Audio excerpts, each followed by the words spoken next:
Príjemný dobrý večer z Kúrky TV. Dúfam, že ste na našu televíziu nezanevereli a kvalitne sa pobavíte. Dnes sa budeme venovať týmto témam. Workout na železničnej stanici. Nová taxislužba. Prax v štátnej správe. Turnaj v NHL. Málo miest pre pasažierov. CSK ho asi omrzelo. David Žrobek bol pristihnutý, ako na sebe pracuje na netradičnom mieste. Ako workout pracovisko si zvolil železničnú stanicu.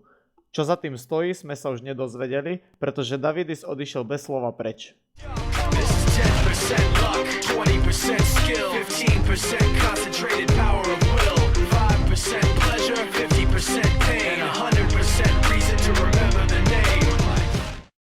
Peter Spišek sa dostáva z problémov.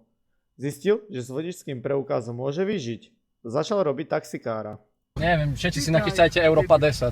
Koľko? Euro 50 po meste. Kieruje z jednu ruku. Chcete niečo odkázať pre Kúrky TV? Že mi to na dvojke neťahá. Hop. Ospravedlňujeme sa za menšie technické problémy. Boli sme sa pozrieť na praxi žiakov 4. ročníka obchodnej akadémie. Aký názor na ňo má Rudolf Čonka, známy ako Carl Johnson? Dámy a páni, môžeme si všimnúť Čonku na praxi.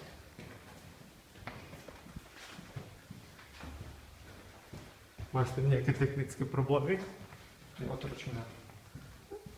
Chceš sa nejak vyjadriť k tejto praxi? Neprídem sem. Sem neprídem. Ne? Matúš Andraš sa vyznamenal. Neveril si až natoľko, že sa to nedá opísať. Matúš Andraš si strelil vlastný gól v hre NHL a prehral, lebo jeho super si nastavil skillstick. Ešte raz. Keby som nevypichol puk, to si nedám ani vlastný. Čo si dal? Skillty on si dá. Miesto čoho? Miesto kokotiny si dá skillty. Si musí nastaviť skillty, bo smrdí koľko. Bola to len zhoda náhod?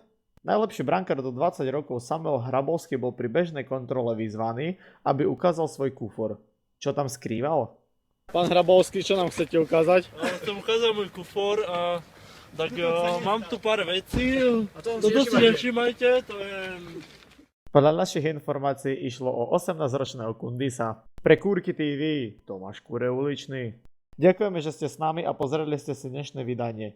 Týmto sa s vami definitívne lúčim posledným frajerom na záver. Majstor fudbala, rođeni brat koji je na svakoj utakmici ovde i onda promašaj koji ćete vidjeti nekoliko puta, zaista neshvatljivo i skoro neverovatno šta je promašio Đuričić, Lemi niko nije bio na 15 metara daleko od njega.